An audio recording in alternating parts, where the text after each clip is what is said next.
Question को रट जाएंगे ना, हो जाएगा, काम चल जाएगा, रट जाना है खाली। तब तो हो गया, कल्याण हो गया फिर। चलिए यहाँ पे आते हैं बाबू। यहाँ पर देखेंगे एक ब्रज है और एक मथुरा है। नहीं, तो ब्रज जो है यह लोक संस्कृति है। क्या है जी? लोक संस्कृति। लोक संस्कृति का अर्थ क्या है? यहाँ सभी लोग मिलजुल करके रहते हैं, कॉपरेशन के भावना पे हैं, नहीं, इसलिए लोक संस्कृति है। और यह जो है यह सामंती संस्कृति है, सामंती संस्कृति है। यहाँ सामंती संस्कृति क्यों है? क्योंकि यहाँ पर कंस है, कंस है ना, धारावाहिक देखे हैं ना, हाँ, कंस है यहाँ पर, कंस है। कंस का प्रवृत्ति क्या है? शोषणकारी है, नहीं, इसलिए सामंती संस्कृति है। और यहाँ पर आप देखेंगे कि गोपियाँ हैं, नहीं, यहाँ पर गोपियाँ हैं, गोपियों के साथ राधा भी है, नहीं, राधा के साथ आप देखेंगे कि यहाँ पर यशोदा है, यशोदा, ठीक है, और नंद भी हैं, ठीक है, नंद हैं। और सबसे बड़ा जो है छलिया कृष्ण है, यहाँ पे कृष्ण है ना, सब छलिया हैं, ठीक है। और सब एक दूसरे से मिले हुए हैं, मिलजुल करके रहते हैं। और देखिएगा कि ये सभी जो हैं किसी में रक्त संबंध नहीं है, रक्त संबंध है नहीं है, किसी में रक्त संबंध नहीं है। ये किसमें? इसमें प्रेम संबंध है, प्रेम संबंध है। प्रेम के वजह से एक दूसरे से जुड़े हुए हैं और एक दूसरे का ख्याल भी रखते हैं।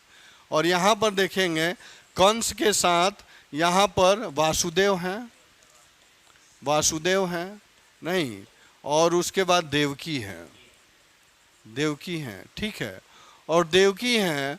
और ये तीनों क्या है? रक्त संबंध से जुड़े हुए हैं, रक्त संबंध से जुड़े हुए हैं ना जी, रक्त संबंध से जुड़े हुए हैं। और सूरदास ने आप देखेंगे, हाँ बाबू, हैं, वासुदेव जी इसमें नहीं है जी, जेल में कंसवा बंद करके रखा है ना, हैं, कंस का बहनोई है, हाँ, क्या? रक्त ए, तो ये देवकी है ना, देवकी कंस की बहन है, तो रक्त से जुड़ा हुआ है ना, और देवकी के हस्बैंड है, नहीं, तो सब में रक्त संबंध है ना, देवकी से ये जुड़ा, देवकी इससे जुड़ा, क्या है? नहीं समझे? अरे ये वासुदेव जो है कंस के बहनोई हैं, नहीं, और देवकी कंस की बहन है, तो ये देवकी और कंस रक्त से जुड़ गए, और देवकी से वासुदेव जुड़े, तो ये भी तो रक्त से जुड़े हैं।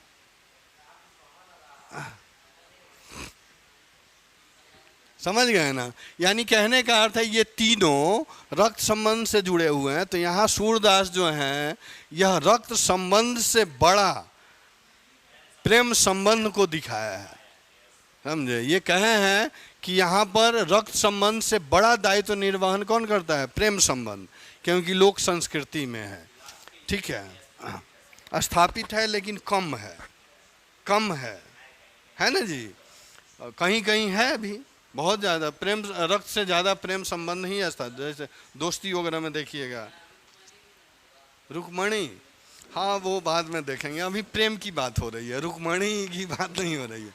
चलिए आइए, तो यहाँ जब ये बात है, अब देखिएगा बचपन में कृष्ण जो हैं गोपियों के साथ रहे हैं, पले बड़े हैं, नहीं, खेले हैं, खेलते हुए बड़े हुए हैं, और खेलते हुए बड़े हुए हैं, तो साथ में एक दूसरे को समझने की क्षमता है, और उसी में इनके बीच प्रेम संबंध स्थापित हो गया है। नहीं, प्रेम का भावना क्या हुआ है? डेवलप हो गया है, प्रेम संबंध स्थापित हो गया है। और जब कृष्ण बड़े होते हैं तो इनको कर्तव्य निभाना है। कर्तव्य क्या है? कि अपने माँ बाप जेल में बंद हैं, वहाँ छुड़ाना है। तो छुड़ाने के लिए कृष्ण आ जाते हैं कहाँ? मथुरा आ जाते हैं। कृष्ण कहाँ आ जाए? मथुरा आ गए। अब मथुरा है तो यहाँ पर एक कुब्जा नाम की महिला मिलती है, कुब्जा, कुब्जा जो कृष्ण की भक्त है, कृष्ण की भक्त है। और दूसरे व्यक्ति मिलते हैं जिनका नाम है उद्धव, उद्धव है नहीं, दूसरे व्यक्ति ने कौन है, उद्धव है। क्या लिख लिए हैं जी, उपालम कहाँ से, अच्छा उपालम आते हैं। ये दोनों क्या है, उद्धव है, उद्धव कृष्ण के मित्र हैं, नहीं मित्र हैं, लेकिन उद्धव ये किताबी ज्ञान रखते हैं, शास्त्रीय ज्ञान रखते हैं। कौन सा ज्ञान, शास्त्रीय, शास्त्रीय ज्ञान नहीं, किताबी ज्ञान, या इसको रावणी ज्ञान कहते हैं, रावणी ज्ञान नहीं, पोथी ज्ञान कहते हैं, नहीं ज्ञान। अर्थात इनको जो है, इनको ज्ञान का घमंड है। क्या है जी, ज्ञान का घमंड है, नहीं अधछल गगरी छलकत जाए वाली बात है, समझ गए। इनको लगता है कि हम कहीं एक्सफोर्ड दिल्ली यूनिवर्सिटी से, जेएनयू से पढ़ करके आए हैं, मेरे सामने कोई नहीं है, इनका औकात क्या है, यही समझते हैं, ये समझते हैं, यानी ज्ञान का घमंड है। और ये हैं किसके, कृष्ण के मित्र। तो कृष्ण के मित्र हैं, कृष्ण को इनका ज्ञान अच्छा नहीं लगता है, लेकिन दोस्त के वजह से ये कह भी नहीं सकते हैं कि आपको जो ज्ञान है यह अधूरा ज्ञान है, इसका विस्तार मत कीजिए, नहीं कह सकते हैं, कहेंगे तो दोस्त को बुरा लग जाएगा, ठीक है, तो नहीं कहते हैं। लेकिन इनके ज्ञान के घमंड को तोड़ना भी चाहते हैं, ठीक है। तभी बीच में एक रास्ता मिलता है। अब कृष्ण जब आ गए हैं यहाँ मथुरा में, तो गोपियाँ विरह में हैं, प्रेम के विरह में हैं, नहीं वियोग में हैं, क्योंकि प्रेम का जो खुशी मिलनी चाहिए वो नहीं मिल पा रही है, क्योंकि कृष्ण यहाँ आ गए हैं। कृष्ण कहाँ आ गए, यहाँ पे आ गए हैं कृष्ण, ठीक है। तो यह कृष्ण, गोपियाँ उलाहना भेजती हैं कृष्ण को, बार बार कोसती हैं कि यह बहुत छलिया है, बहुत निर्दयी है, नहीं यह प्रेम का रोग लगा करके वहाँ चला गया है, समझ गया, वहाँ जा कर के कुब्जा के साथ रासलीला कर रहा है। ऐसा है नहीं, कुब्जा इनकी भक्त है, लेकिन ये भारतीय महिला के प्रवृत्ति को दिखाया है। भारतीय महिलाओं में ये खूबी है कि वो महिलाएं अपने पति को, अपने प्रेमी को किसी गैर पुरुष के साथ या गैर महिला के साथ कभी साझा नहीं करती। यह इसमें है जो सूरदास दिखा रहे हैं। इस संकल्पना से ये हमेशा उलाहना भेजती हैं, नहीं कोसती हैं, कटु वचन बोलती हैं, बहुत बुरा बोलती हैं, बहुत बुरा भला बोलती हैं, जिससे उनका मानना है कि कृष्ण क्रोधित होकर के वहाँ से लौट आए। गोपियाँ बुरा भला बोलती हैं, कोसती हैं, लेकिन मन की सीधी हैं, नहीं वह कृष्ण की हित चाहती हैं, अनहित नहीं चाहती हैं, नहीं सिर्फ इसलिए भला बुरा बोलती हैं, इसलिए कोसती हैं ताकि कृष्ण लौट के आ जाए, समझ गए ना। लेकिन कृष्ण लौट के नहीं आते हैं, तो यहीं उद्धव को अपना मैसेंजर बना करके यहाँ से भेज देते हैं, कहाँ, मथुरा में, ठीक है। उद्धव को मैसेंजर बनाते हैं कि आप मेरे मित्र हैं, तो आप जा करके थोड़ा गोपियों को समझा दीजिए, समझाइए कि वो क्यों ऐसे पागल हैं, विरह में हैं, अपना जीवन यापन करें, अपना दैनिक कार्य करें, नहीं। और यह बहुत दिनों की बाद ये जाते हैं। तो यह स्थिति वही है कि आप सपोज कीजिए आप किसी से प्रेम करके दिल्ली चले जाइए, 5-6 साल रहिए, और 6 साल के बाद मैसेज भेजाइए प्रेमिका को कि अरे तुम अब जो हम लोग प्रेम संबंध स्थापित किए थे, एक दूसरे के साथ समय जो बिताए थे, वह सिर्फ छलावा था, अब तुम भूल जाओ, नहीं। तो वो जो मैसेज लेके आएगा, उस मैसेंजर को महिला क्या करेगी, कुटाई करेगी ना, नहीं कुटाई के अलावा कुछ और करेगी। वही स्थिति इनका हो रहा है उद्धव का, ठीक है, क्योंकि यह निश्चल प्रेम की संकल्पना है अपने भारतीय समाज में। कोई भी महिलाएं देखा गया है कि जब भारतीय समाज में किसी पुरुष से प्रेम करती हैं तो वो निश्चल निस्वार्थ भाव से करती हैं और एक छल प्रेम करती हैं, पुरुषे के जैसा नहीं करती हैं। पुरुष तुम नहीं कोई और सही, और नहीं कोई और सही होता है ना जी पुरुष में, महिलाओं में नहीं है, आज के समाज में ज़्यादा है, ठीक है, वो एक्सेप्शन है। लेकिन देखा जाए कि मैक्सिमम महिलाएं जो हैं, सपोज कीजिए भारतीय परंपरा में देखिए, शादी के पहले कुछ और बात है, शादी के बाद पूर्ण रूप से समर्पित होती हैं ना महिलाएं, महिलाएं समर्पित होती हैं, पुरुष समर्पित नहीं होते हैं। नहीं, तो ये दिखाने की कोशिश किया गया है कि महिलाओं में एक निश्चल प्रेम है, और यह अपना मैसेंजर बना करके समझाने के लिए किसको भेजते हैं? उद्धव। अब उद्धव कहाँ आ गए? ब्रज में आ गए। ब्रज में आ गए और इनको शास्त्रीय ज्ञान है, सामंती ज्ञान है, बहुत बड़े पंडित हैं, नहीं पंडित हैं, किताबी ज्ञान है, किताबी ज्ञान के साथ यहाँ पर आते हैं। लेकिन यहाँ गोपियों के पास, गोपियाँ क्या हैं? निरक्षर हैं। गोपियाँ निरक्षर हैं, लेकिन निरक्षर के साथ साथ इनको व्यवहारिक ज्ञान है। नहीं, क्या है जी? व्यवहारिक ज्ञान है, और व्यवहारिक ज्ञान के वजह से ही एक दूसरे को हेल्प करती है। नहीं तो दोनों में वार्तालाप होता है, दोनों में बातचीत होता है, तर्क वितर्क होता है, और उसी तर्क वितर्क को क्वेश्चन बना देता है। नहीं, ये अपनी बात अपने तर्क से रखते हैं और ये अपने तर्क से इनके बातों को काटती हैं। नहीं, उसी की चर्चा है जिसको हम लोग कहते हैं उद्धव गोपी संवाद। उद्धव गोपी संवाद में इन्हीं चीज़ों की चर्चा है। ठीक है, इतना बनाए हैं आप लोग, आगे बढ़े? नहीं बनाए हैं? बनाइए बनाइए बनाइए। देखिए, ये सब कॉन्सेप्ट क्लियर होगा ना बाबू, तो आप ऐसा ही लिख देंगे प्रश्न आंसर। ये सब अगर क्लियर होगा तो लिखने में प्रॉब्लम नहीं होगा।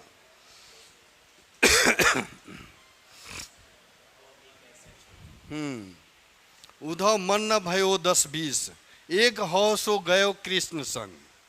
नहीं, समझाते हैं उद्धव किसको? गोपियों को। कहते हैं कि अरे वो प्रेम छलावा था, छलिया है, कृष्ण छल के चला गया, तुम लोग अपने दैनिक जीवन में लगो, भूलो। तो वहीं कहते हैं कि एक ही दिल मन था, वो तो कृष्ण के साथ चला गया है। नहीं, अब हम क्या करें, लगता ही नहीं है। समझ गए ना?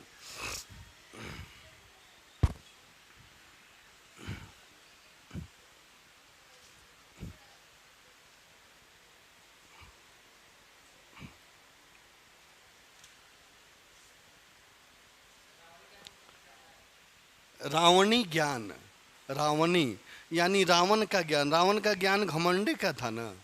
नहीं, रावण को ज्ञान का घमंड था। नहीं, वो ज़्यादा ज्ञानी था, इसलिए वो घमंड था। ठीक है बाबू, आगे बढ़ें, आगे बढ़ें। अब देखिएगा, हम लोग कहाँ आएंगे? यहाँ पे चर्चा करेंगे। अब कहाँ आ गए हैं? उद्धव यहाँ पे आ गए हैं। नहीं, उद्धव यहाँ आ गए हैं, तो आप देखिएगा यहाँ पर कौन है? उद्धव, और यहाँ पर गोपी, यहाँ पर गोपियाँ हैं। नहीं, दोनों में तर्क वितर्क होगा। अब नहीं, दोनों में बात होगा, जिसको उद्धव गोपी संवाद बोलते हैं। ठीक है, उद्धव में तो अब ये कहते हैं, अब देखिए उद्धव आते हैं तो कहते हैं यहाँ पर पहला पॉइंट में कि गोपियों को समझाते हैं, कहते हैं ये जो जगत है, जगत जो है यह असत्य है। जगत क्या है? असत्य है। जगत क्या है जी? असत्य है। यानी ये गोपियों को समझाने की कोशिश कर रहे हैं कि जगत असत्य है, जगत का कोई अस्तित्व नहीं है, ये जगत जो है नश्वर है। नहीं, इसका आज नहीं तो कल क्या हो जाना है? विनाश हो जाना है। ठीक है, आज नहीं तो कल विनाश हो जाना है। इसलिए तुम लोग जिस संकल्पना से, जिस प्रेम भाव से जुड़ी हो, उसका भी नाश हो जाना है।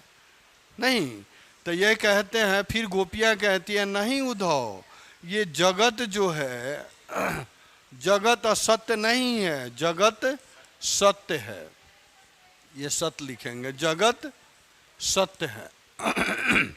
नहीं, उद्धव बताते हैं जगत असत्य है, यानी जगत का नाश हो जाना है, सर्वनाश हो जाना है।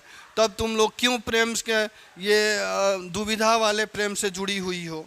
नहीं, तो ये तो प्रेम को स्थापित करना चाहती हैं। तो गोपियाँ कहती हैं नहीं उद्धव, जगत असत्य नहीं है, जगत सत्य है। जब जगत सत्य है तो प्रेम भी सत्य है। नहीं, प्रेम सत्य है तो कृष्ण सत्य है। कृष्ण आज नहीं तो कल तो लौट के आएगा ही। समझ गए ना? तो इस बात से ये क्रश करते हैं। फिर ये कहते हैं दूसरा कि तुम लोग मोक्ष मोक्ष स्वर्ग का मार्ग अपनाओ। मोक्ष और स्वर्ग का मार्ग अपनाओ। नहीं, यानी मोक्ष और स्वर्ग ही महत्वपूर्ण है, महत्वपूर्ण है। ठीक है। अब ये देखिए, ये कह रहे हैं कि जगत असत्य है, जगत क्या है? नश्वर है, जगत का कोई अस्तित्व नहीं है। इसलिए तुम लोग मोक्ष और स्वर्ग की संकल्पना करो, परिकल्पना करो, क्योंकि जीवन मरण के चक्र से छुटकारा मिल जाए। ठीक है, यानी स्वर्ग और मोक्ष और स्वर्ग ही महत्वपूर्ण है जीवन में, उसी के लिए तुम काम करो।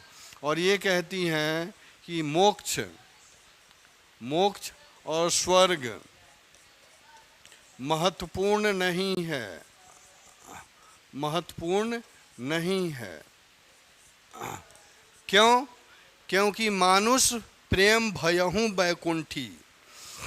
समझ रहे हैं? सूफी कहते हैं ना, मलिक मोहम्मद जायसी क्या कहते हैं? मानुष प्रेम भयहु बैकुंठी।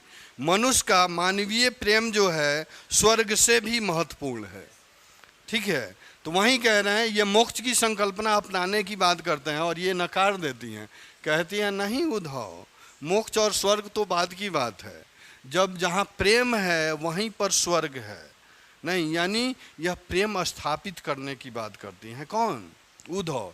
यानी इनके लिए प्रेम से ज़्यादा महत्वपूर्ण ये नहीं है, मोक्ष और स्वर्ग महत्वपूर्ण नहीं है। ठीक है, और ये कहते हैं कि प्रेम नहीं, प्रेम नहीं, प्रेम नहीं, क्योंकि प्रेम में ये शास्त्रीय प्रेम की बात करते हैं जो शोषण का माध्यम है। और ये कहती हैं कि प्रेम ही मूल्यवान है, प्रेम ही मूल्यवान है। क्या कहती हैं? प्रेम ही मूल्यवान है। ठीक है जी, प्रेम ही मूल्यवान है। उसके बाद ये कहते हैं कि तुम लोग योग मार्ग अपनाओ। योग, योग मार्ग का अर्थ है कि तुम जो भटक रही हो, तुम लोग योग साधना करो, अपने मन स्थिति को शांत करो। नहीं, योग की बात करते हैं तो गोपियाँ कहती हैं नहीं उद्धव, ये योग जो है, योग तो बड़ा कठिन है। क्या है जी? योग बड़ा कठिन है और प्रेम सरल है, प्रेम सरल है। ठीक है जी, यह कहती हैं योग सरल है और प्रेम कठिन है। योग मार्ग को अपनाने की बात करती हैं। कहते हैं उद्धव गोपियों को, नहीं कि तुम लोग योग साधना के माध्यम से अपने मन को शांत करो, तुम विचलित हो गई हो। तो ये कहती है नहीं उद्धव, योग कठिन है। नहीं, वो कौन बैठ करके जपते रहे जब साक्षात हमारा प्रेमी हमारे सामने है। तो हम उसकी पाने की, यानी प्रेम सरल है, प्रेम मार्ग सरल है। ठीक है, 5वां में लिखेंगे यहाँ लोक भाषा, लोक भाषा नहीं, नहीं, लोक भाषा नहीं का तात्पर्य है, उद्धव कहते हैं शास्त्रीय भाषा का ज्ञान अपनाओ। नहीं, लोक भाषा का ज्ञान अपनाओ, नहीं, अपनाने को मना करते हैं। ये कहते हैं नहीं, लोक जीवन का, लोक जीवन की भाषा, भाषा लोक भाषा ही है। लोक जीवन का भाषा लोक भाषा ही है। ठीक है, कौन? गोपियाँ कहती हैं। उद्धव क्या कहते हैं? लोक भाषा नहीं, यानी ये कहते हैं आम जनजीवन का भाषा ये नहीं है, ये छलावा का काम करता है, ये शास्त्रीय ज्ञान की बात करते हैं। नहीं, संस्कृति शास्त्रीय भाषा की बात करते हैं, तत्समनिष्ठ भाषा की बात करते हैं। और ये कहती हैं भाषा वैसी होनी चाहिए जो सर्वजन सुलभ हो, सभी के समझ में आए। नहीं, तब ये कहते हैं कि लोक जीवन की भाषा ही लोक भाषा होती है। यानी गोपियाँ क्या है, अपने तर्क से, आप देख रहे हैं कि हर एक बात को काट रही हैं। कौन? गोपियां तो काट रही हैं क्योंकि इनके पास व्यवहारिक ज्ञान है, मिलजुल करके रखती हैं, और उनके पास क्या है, शास्त्रीय ज्ञान है। ठीक है। और यहाँ पर जब ये शास्त्रीय ज्ञान की बात करते हैं तो नेक्स्ट पॉइंट आप लिखेंगे यहाँ पर कि यह कहते हैं नारी अधिकार नहीं, नारी का अधिकार नहीं, नहीं, नारी का अधिकार नहीं। कौन कहते हैं? नहीं। और यह गोपियां कहती हैं नहीं उद्धव, आप अंधकार में जी रहे हैं, नहीं, आप भुलावे में जी रहे हैं। जहाँ प्रेम है, प्रेम में सब क्या है, प्रेम में सब समान है। नहीं, नारी पुरुष दोनों की बात कर रहे हैं। जहाँ प्रेम है वहाँ नारी पुरुष दोनों एक ही धरातल पर हैं, एक ही धरातल पर हैं। ठीक है। सातवां एक पॉइंट है, ये कहते हैं कि गोपियाँ तुम लोग गंतव्य मुक्ति मार्ग को अपनाओ, गंतव्य मुक्ति मार्ग को अपनाओ। नहीं, गंतव्य मुक्ति मार्ग का अर्थ है कि तुम मोक्ष की प्राप्ति करो, स्वर्ग की प्राप्ति की चाह रखो, और इसके लिए तुम योग और साधना करो। भक्ति की बात नहीं करते हैं। ये कहते हैं गंतव्य मुक्ति मार्ग का अर्थ होता है स्वर्ग की इच्छा रखने का, नहीं, मोक्ष की इच्छा रखना। ठीक है। और ये कहती हैं कि स्वर्ग और मोक्ष की इच्छा के लिए तुम पूजा, योग और साधना पद्धति को अपनाओ। नहीं, तो ये कहती हैं गोपियाँ गंतव्य मुक्ति मार्ग जो है ये बहुत कठिन है। साध्य भक्ति मार्ग, साध्य भक्ति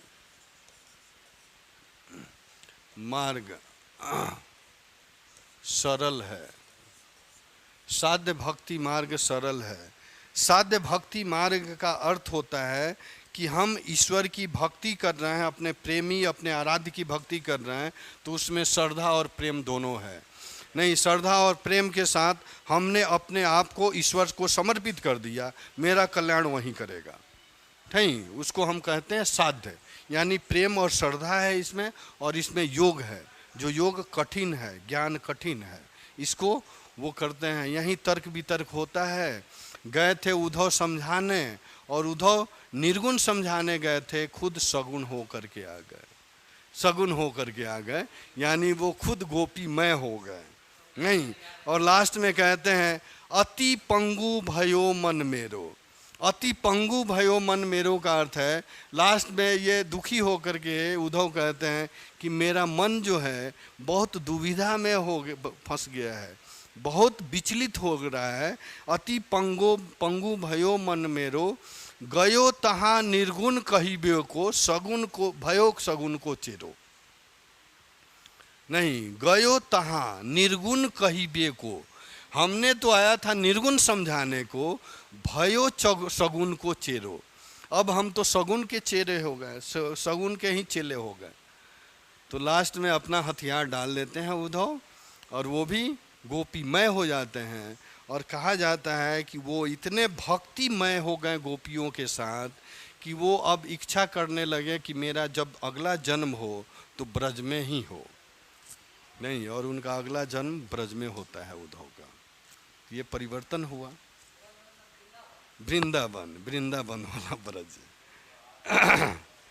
वृंदावन हो। नहीं, और बार बार ये समझाती हैं कि तुम लोग समझ जाओ क्यों छलियों के पीछे पड़ी हो। तो वो कहते हैं उद्धव मन न भयो 10-20। उद्धव, हम लोग का मन जो है 10-20 नहीं है कि एक इनके साथ लग गया, एक इनके साथ, एक इनके साथ। मन न भयो 10-20, एक हो सो गयो कृष्ण संग। एक ही मन था, एक ही दिल था, वो कृष्ण के साथ चला गया, उसी का हो गया। नहीं, तो इस पे वो समझाते हैं और वो तर्क दे करके उनके बातों को काट देती हैं। नहीं, और लास्ट में अपना समर्पित हो जाते हैं और लौट आते हैं। ठीक है जी, हो गया। 5 मिनट और इस टॉपिक को ख़त्म कर लें, इस टॉपिक को ख़त्म कर लें। अब देखिए, ये सब बातें जब होती हैं बाबू, तो ध्यान रखेंगे अपने भारतीय परंपरा को बखूबी तरीके से भारतीय साहित्यकारों ने निभाया है। नहीं, इसमें वैश्विक परंपरा या विदेशी परंपरा का समाहित नहीं किया है। समझ गए ना? इस उद्देश्य से आप देखेंगे जब जब उद्धव आते हैं कहाँ? वृंदावन में। वृंदावन में आते हैं तो ये डायरेक्ट कम्युनिकेशन उद्धव से नहीं है, उद्धव से डायरेक्ट कम्युनिकेशन नहीं है, क्योंकि भारतीय परंपरा में कोई भी महिला किसी गैर पुरुष के सामने नहीं जाती हैं, नहीं जाती हैं। जाती भी हैं तो पर्दे के नीचे नहीं, या गांव में देखते होइएगा कोई भी आ गया तो साइड में खड़ा होंगी या अपने लड़के के माध्यम से बात करेंगी। ये परिस्थिति यहाँ पर है।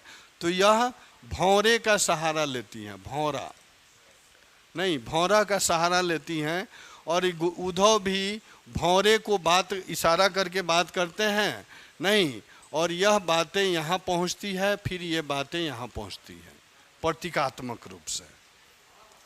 भौरा, भौरा को जैसे होता है ना कि आप देखिएगा गांव वगैरह में जेठानी छोटानी के बीच बातचीत, जेठ और छोटानी के बीच बातचीत होते हुए देखे हैं, जिसको भसुर कहते हैं। भसुर जानते हैं ना? हैं? छोटानी होती है और जेठ जो होते हैं तो वो डायरेक्ट एक दूसरे से बात करती हैं। बच्चा होता है, बच्चा कोई बात कहती है, फिर वो कहता है, फिर वो कहता है, वो कहता है नहीं, तो वहीं समझिए ये है, डायरेक्ट कम्युनिकेशन नहीं है, इशारा होता है, बात होती है, इशारा भौरे को होता है नहीं। ये अपनी बात, जितने हम लोग बातचीत कहे हैं देखे हैं, ये सारी बातें ऐसी ही हो रही हैं, डायरेक्ट कम्युनिकेशन नहीं है नहीं। लेकिन ये बात करने का जो तरीका है,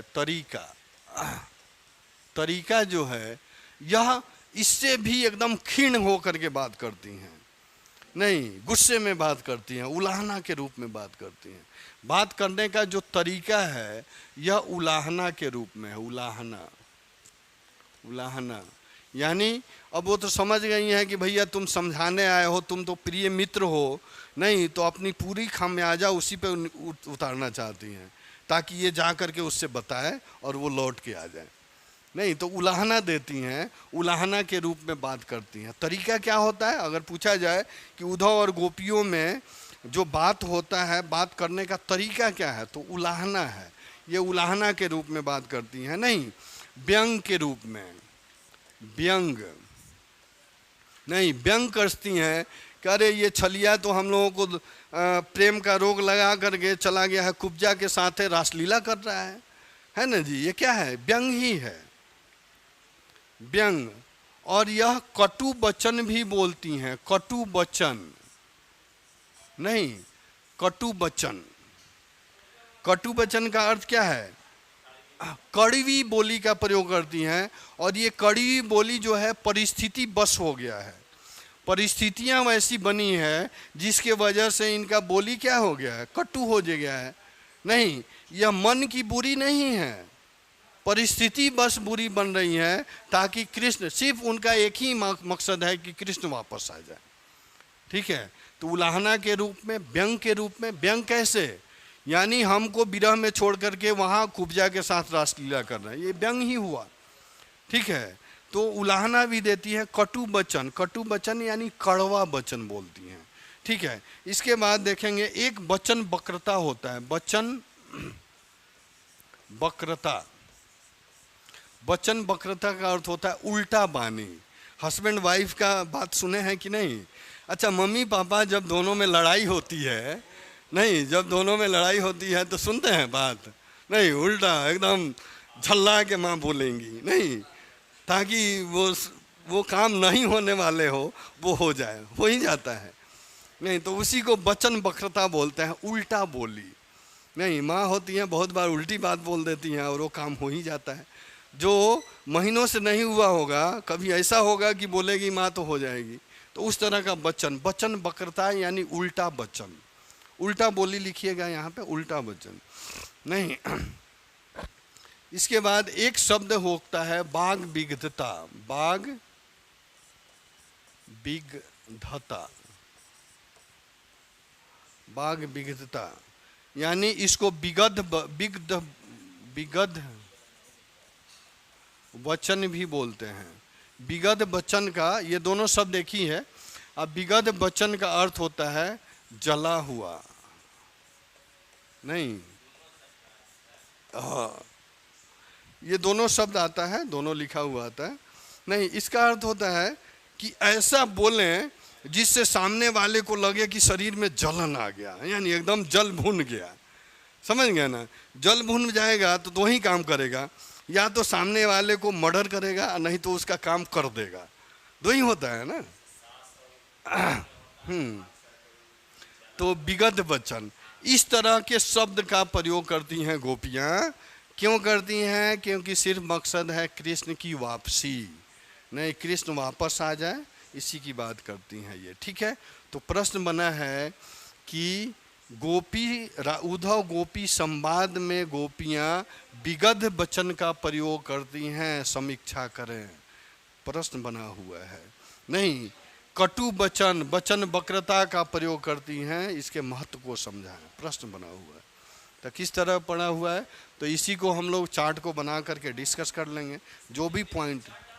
बिल्कुल बिल्कुल बिल्कुल, पहले से ही मैं कहते आया हूँ, ये सब चार्ट जो भी मैं लिखा रहा हूँ, यहाँ ध्यान दें, जो भी चार्ट मैं लिखा रहा हूँ इस सब चार्ट का प्रयोग करना है। जब भी उद्धव गोपी संवाद से संबंधित प्रश्न है तो इस चार्ट का प्रयोग करना है, समझे? ठीक है, आगे फिर इसी को हम लोग, अब ये लेक्चर था, अब इसको मैं लिखा दूंगा। ठीक है, आंसर फॉर्मेट में। यहाँ से 3 प्रश्न बनेगा। विगता एक बनता है, जैसे वो साध्य भक्ति से, नहीं गंतव्य मुक्ति मार्ग के जगह पर साध्य भक्ति को अपनाते हुए कृष्ण की भक्ति करती हैं गोपियाँ। तो कैसे करती हैं? यानी मोक्ष का मार्ग जो है, मोक्ष और स्वर्ग पाने का मार्ग जो है, यह शोषण का माध्यम है, नहीं प्रेम स्थापित नहीं करता है। तो उसको हम लोग डिफाइन करके आगे बढ़ेंगे। ठीक है जी। कल क्लास होगा, शुक्रवार